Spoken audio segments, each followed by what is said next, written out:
శ్రీమాత్రే నమ. జయ గురు దత్తాత్రేయ నమ. ఈ వీడియోలో మనం మార్చి 30వ తారీఖు నుంచి మే 18వ తారీఖు మధ్యలో శని మరియు రాహులు కలిసి ఒకే రాశిలో సంచరించడం జరుగుతూ ఉంటుంది. దీని ప్రభావం మీద వివిధ రాశుల వారికి ఏ విధమైన ప్రభావం ఉంటుంది, అసలు ఈ రాహు శని కలయడం వల్ల మరి సహజంగా ఏమి జరుగుతుంది అన్న విషయాన్ని ఈ వీడియోలో పరిశీలించే ప్రయత్నం చేద్దాం. కన్యా రాశి వారికి సప్తమ స్థానంలో ఏర్పడినటువంటి శని రాహుల కలయిక వీరి మీద ఏ ప్రభావం చూపుతుంది అని పరిశీలించినప్పుడు గత కొంతకాలంగా చాలా అనుకూలమైన స్థానంలో ఉన్నటువంటి శని భగవానుడు మరి ఉగాదితో మీకు సప్తమ స్థానంలోకి మారడం జరిగింది. ఇది ఒక విధంగా న్యూట్రల్ స్థానం అనుకుందాం. అయితే సప్తమం అన్నది ఎక్కువగా వివాహం తర్వాత జీవితం, సామాజిక సంబంధాలు, మీరు ఎవరితో అయితే వ్యాపారాలు, స్నేహం, బిజినెస్ ఇవన్నీ చేస్తారో ఆ భావం చెప్తూ ఉంటుంది. దాని తర్వాత ముఖ్యంగా ఉద్యోగం ఏ విధంగా ఉంటుంది, ఇవన్నీ కూడా సప్తమ భావాన్ని బట్టి ఆధారపడి ఉంటాయి. మరి ఎక్కువ సప్తమం అంటే వివాహమే మెయిన్గా చేయడం జరుగుతుంటుంది. సప్తమ స్థానంలో శుభగ్రహ సంచారం ఉన్నప్పుడు వివాహ జీవితం అనుకూలంగా, ఫేవరబుల్గా, సంతోషంగా ఉంటుంది. సప్తమ స్థానంలో పాపగ్రహాలు ఉన్నప్పుడు వివాహంలో ఇబ్బందులు, వివాహం విడిపోవడం ఇవన్నీ జరుగుతూ ఉంటాయి. అయితే ఇప్పుడు వచ్చినటువంటి ఈ శని రాహుల కలయిక రెండూ కూడా సెపరేటివ్ ప్లానెట్సు. అలాగే శని సహజంగా అష్టమ భావకారకుడు. మరి అటువంటి వాడు సప్తమంలో ఉంటూ రాహు కలిసినప్పుడు రాహు ఏ గ్రహంతో కలిస్తే ఆ భావ ఫలితాల్ని విపరీతంగా పెంచడం జరుగుతూ ఉంటుంది. అలాగే రెండు గ్రహాలు కూడా 6వ స్థానానికి ఆధిపత్యం వహిస్తుంటాయి. 6వ స్థానం అన్నది ఉద్యోగ విషయాలకు అనుకూలంగా ఉంటుంది, కానీ ఈ సప్తమ భావం అయినటువంటి వివాహానికి అది పూర్తిగా వ్యతిరేకం మాట. అందువలన 6వ స్థానాధిపతులు కానీ 6వ స్థానంలో ఉన్న గ్రహాలు కానీ వివాహం జరగడానికి అంగీకరించవు. వివాహం జరిగినా కూడా దాన్ని నిలబెట్టే ప్రయత్నం చేయవు. 6వ స్థానం అన్నది సాధారణంగా మీకు 6వ స్థానంలో భావాధిపతి 7వ స్థానంలో ఉన్నప్పుడు కానీ 7, 6లో ఉన్నప్పుడు కానీ వివాహం అన్నది మేనరిక వివాహాలు జరుగుతుండేవి పూర్వకాలం. అయితే ఇప్పుడైతే ఉద్యోగం చేసే భార్య కానీ, రోగాలతో బాధపడే భార్య కానీ, లిటిగేషన్ పెట్టే భార్య కానీ, సంసార జీవితానికి పనికిరాని భార్య కానీ వచ్చే అవకాశం ఉంటుంది. మరి ఇప్పుడు ఈ సప్తమ స్థానంలో ఈ రెండు పాపగ్రహాలు జాతకుడిని మాయ వైపు తీసుకెళ్లే అవకాశం ఉంది. ఈ సమయంలో జాతకుడు ఆదర్శ వివాహం అనే పేరుతో ఏదన్నా ఒక ఇంటర్ కాస్ట్ మ్యారేజ్ కానీ, తనకన్నా వయసులో బాగా పెద్దగా ఉన్నటువంటి అమ్మాయిని లేదా అమ్మాయి అయితే అబ్బాయిని పెళ్లి చేసుకోవడం కానీ, లేదా ఆల్రెడీ వివాహం అయి ఏదో కారణాల వల్ల భార్య లేదంటే భర్త మరణించడం కానీ, విడిపోవడం కానీ జరిగి ఉంటే కంపల్సరిగా అటువంటి వారిని సాంప్రదాయబద్ధంగా అంటే వివాహం చేసుకోవడం జరుగుతూ ఉంటుంది. అది కొంతవరకు ఎవరికి ఇష్టం ఉండదు, వీళ్ళిద్దరికీ తప్ప. ఈ విధమైనటువంటి కొద్దిగా అనైతికంగా మరి సంఘం ఒప్పుకొని పెళ్లి లాంటిది చేసుకునే అవకాశం ఉన్నది. అయితే ఆల్రెడీ వివాహం అయిన వాళ్ళు చిన్న కారణాలతో మరి వివాహం విడిపోవడానికి కూడా కారణమయ్యే అవకాశం ఉంది. మరి కొంతమంది ఇదే సమయంలో ఏదో ఒక హెల్ప్ పేరుతోనో, ఏదన్నా ఒకరికి సహాయం చేస్తున్నామనో, సహజీవనం పేరుతో ప్యారలల్గా ఇద్దరికీ వివాహం అయింది కూడా అటువంటి వారితో మరి ఇప్పుడు నడుస్తున్నటువంటి సహజీవనం లాంటిది ఈ సమయంలో మరి ఇద్దరు మధ్య అంటే అది వయసులో తేడా ఉండొచ్చు, కమ్యూనిటీలో తేడా ఉండొచ్చు, స్టేటస్లో తేడా ఉండొచ్చు. చాలా విచిత్రమైనటువంటి ఇటువంటి సంబంధాలు ఈ సమయంలో వీళ్ళు చేసుకునే అవకాశం ఉందంటే అంటే ఇది కామన్గా జ్యోతిష శాస్త్రంలో ఉన్నటువంటి అవగాహన కోసమే చెప్పడం జరుగుతుంది తప్ప ఇది మన సంప్రదాయాల్ని వ్యతిరేకంగా చెప్పడం కానీ వాటికి విరుద్ధంగా చెప్పడం అని కాదు. అలాగే మీరు కూడా ఈ విధంగా చేస్తారని కాదు. అంటే ఈ సమయంలో ఈ అవకాశం ఉంది కాబట్టి, ఈ విధంగా జరిగే అవకాశం ఉంది కాబట్టి దాని నుంచి బయటపడే విధంగా చెప్పుకోమని అంటే నడవడానికే ఈ శాస్త్రం యొక్క ముఖ్య ఉద్దేశం తప్ప ఏది కూడా జ్యోతిష్ శాస్త్రంలో చెప్పింది చెప్పినట్టో ఉన్నది ఉన్నట్టో జరిగే అవకాశం లేదు. అది మీరు వెళ్ళే దారిని బట్టి ఉంటుంది. జ్యోతిష్ శాస్త్రం అన్నది ఒకరికి మార్గం చూపించే జ్యోతిలా మీకు వెలుగు చూపించే శాస్త్రం తప్ప అందులో ఇలాగొచ్చింది కాబట్టి ఇలా ఖచ్చితంగా మాత్రం జరగదు. కాబట్టి ఎవరు ఎటువంటి అపోహలకి వెళ్ళిపోకుండా జాగ్రత్తగా జీవిత విషయంలో ఈ వివాహ సంబంధాల విషయంలో చాలా జాగ్రత్తగా నిర్ణయం తీసుకోవాల్సి ఉంటుంది.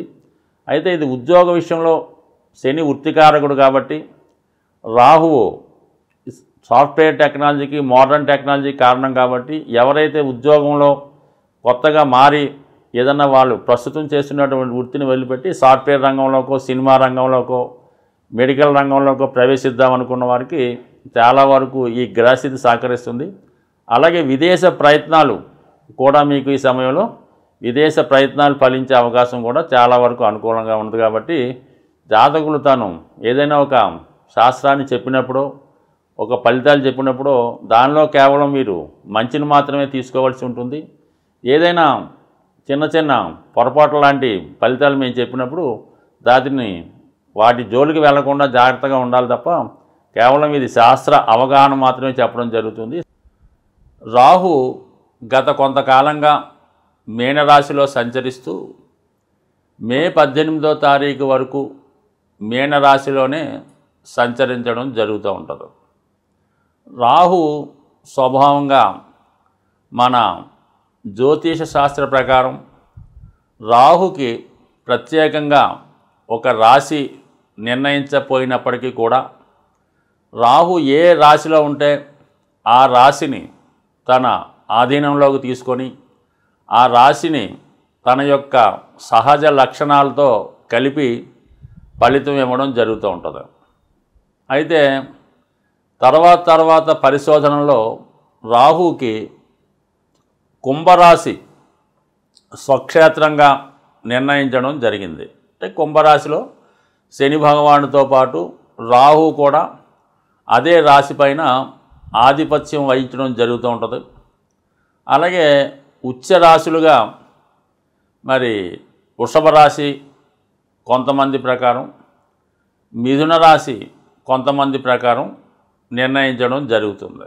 అయితే ఏంటంటే ఈ రాహుకి ప్రధానంగా 3 గ్రహాలు మిత్రగ్రహాలు అవటం వల్ల శని రాహు ఈక్వల్ అని కామన్గా చెప్తూ ఉంటారు.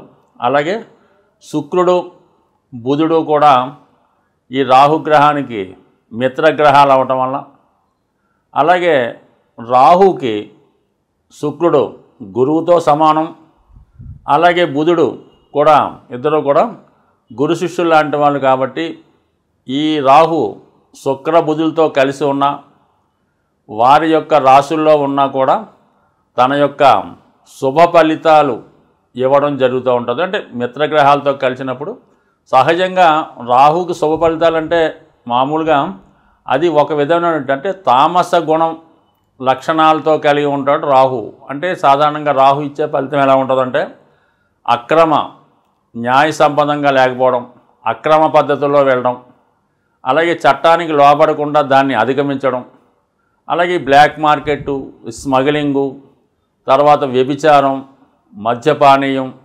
వావి వరుసలు లేకుండా ప్రవర్తించడం, ఇవన్నీ ఏదైతే మన సంస్కృతికి సాంప్రదాయానికి విరుద్ధంగా ఉంటాయో అవన్నీ కూడా రాహు దానికి ఇవ్వడం జరుగుతుంటుంది. అయితే మంచి టెక్నాలజీ కలిగి ఉంటాడనమాట. చాలా చిన్న టెక్నిక్తో ఎంత పనైనా సాల్వ్ చేసే విధంగా ప్రస్తుతం ఉన్నటువంటి సాఫ్ట్వేర్ రంగానికి కంప్యూటర్ రంగానికి కూడా రాహువే కారణం అవుతుంటాడు. కామన్గా ఉన్నది లేనట్టు లేనిది ఉన్నట్టు చూపించే మాయాజాలానికి కూడా ఈ రాహు కారణం అవుతుంటాడు. కాబట్టి ముఖ్యంగా ఈ సినిమా ఇండస్ట్రీ అంతా కూడా రాహు ప్రభావం మీదే ఆధారపడి ఉంటుంది కాబట్టి ప్రస్తుతం సినిమా పరిశ్రమకి, సాఫ్ట్వేర్ రంగానికి ఈ రాహు కారణం అవుతుంటాడు.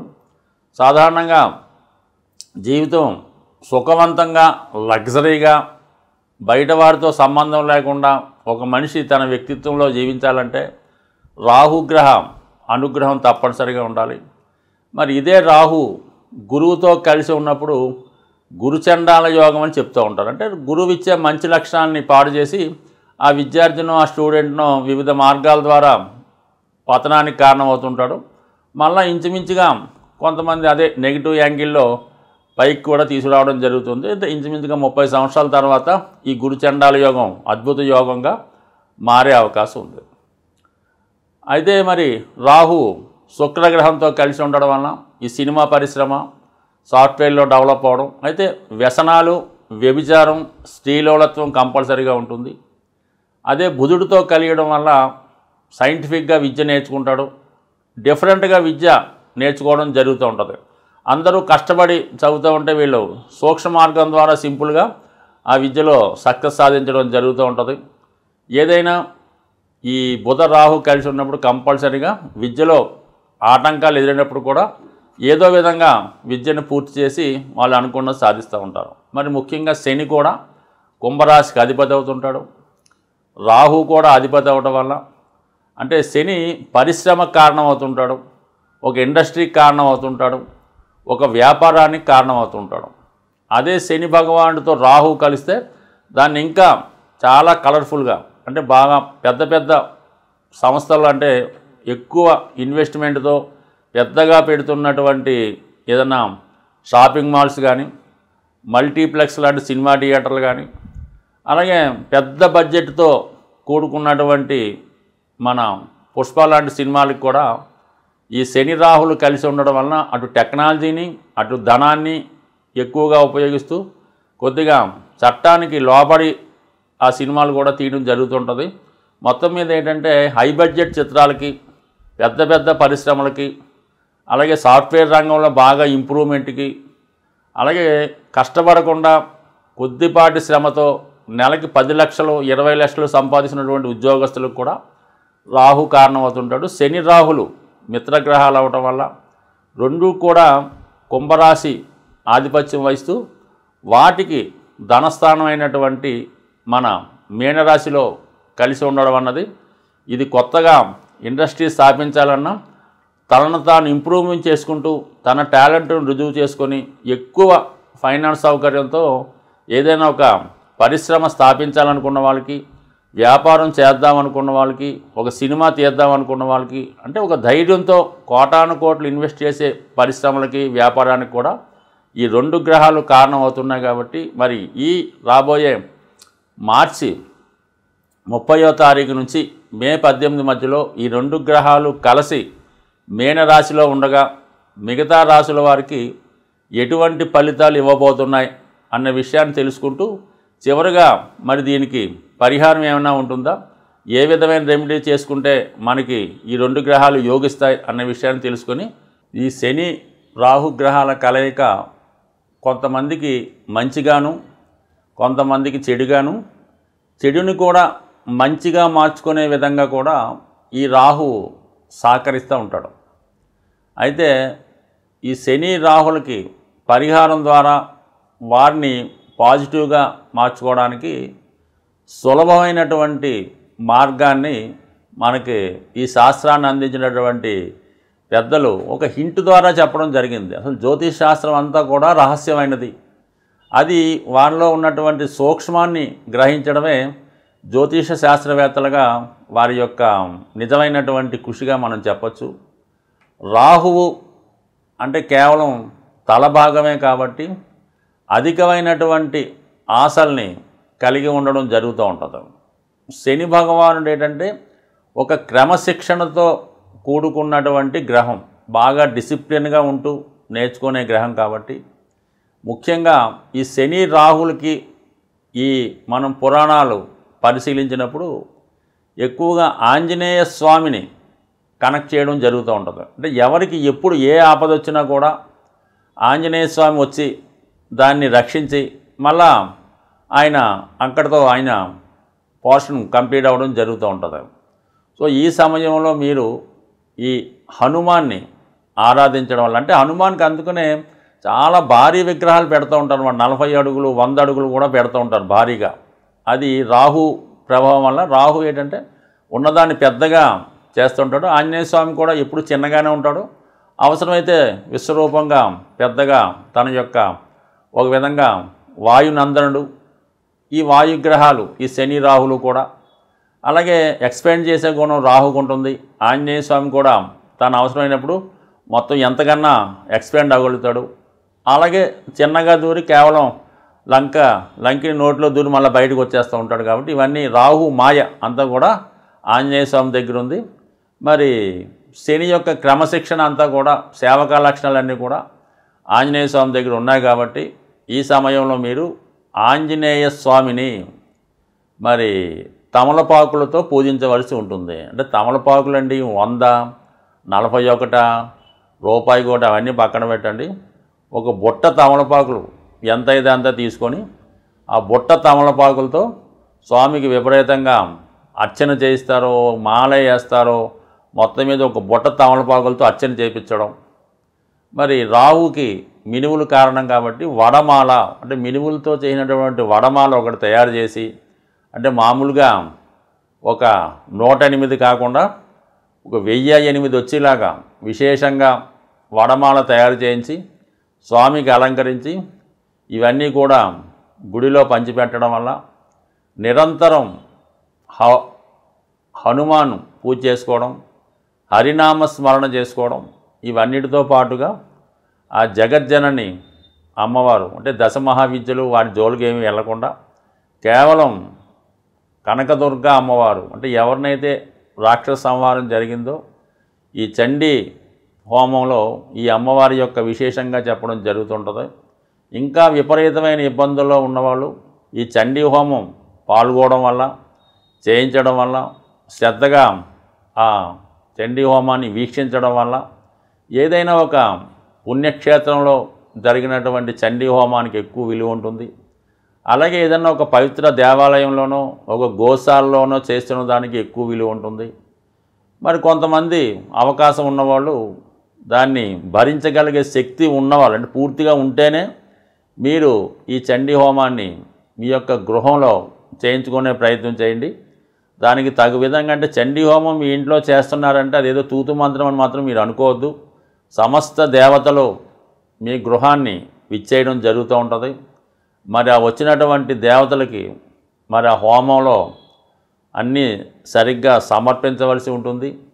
చేస్తున్నటువంటి హోమాన్ని చేసినటువంటి అధికారులు కూడా కరెక్ట్గా దాన్ని నిర్వహించవలసి ఉంటుంది. కాబట్టి బాగా సౌకర్యాలు ఉంటూ పెద్దగా మనం చేయించగలం అంటేనే చేయించుకోండి. లేని పక్షంలో ఏదైనా దేవాలయంలో చేస్తుంటే అందులో మీరు పార్టిసిపేట్ చేసుకోండి.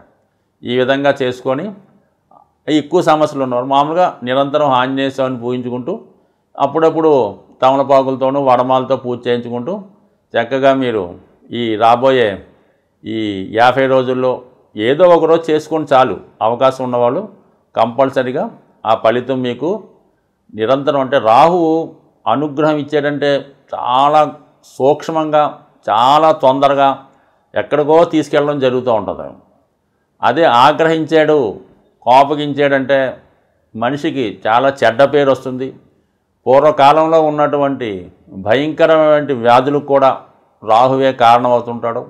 అలాగే అవమానం ద్వారా ఏదైనా జైలు శిక్ష అనుభవించడానికి కూడా ఈ రాహువే కారణమవుతుంటాడు. కాబట్టి మరి ఏదైనా ఈ అమ్మవారిని ప్రసన్నం చేసుకోవడం, ఆంజనేయ స్వామిని పూజించుకోవడం, ఈ రెండు చేసే ముందు విఘ్నేశ్వరుని ప్రార్థించుకోవడం ద్వారా కేతుగ్రహ అనుగ్రహం కూడా మీకు రావడం వల్ల సంపూర్ణంగా మరి ఈ బలాన్ని, అంటే ఈ రాహుకేతువుల యొక్క శక్తిని మీరు పాజిటివ్గా ఉపయోగించుకుంటారని ఆశిస్తూ స్వస్తి.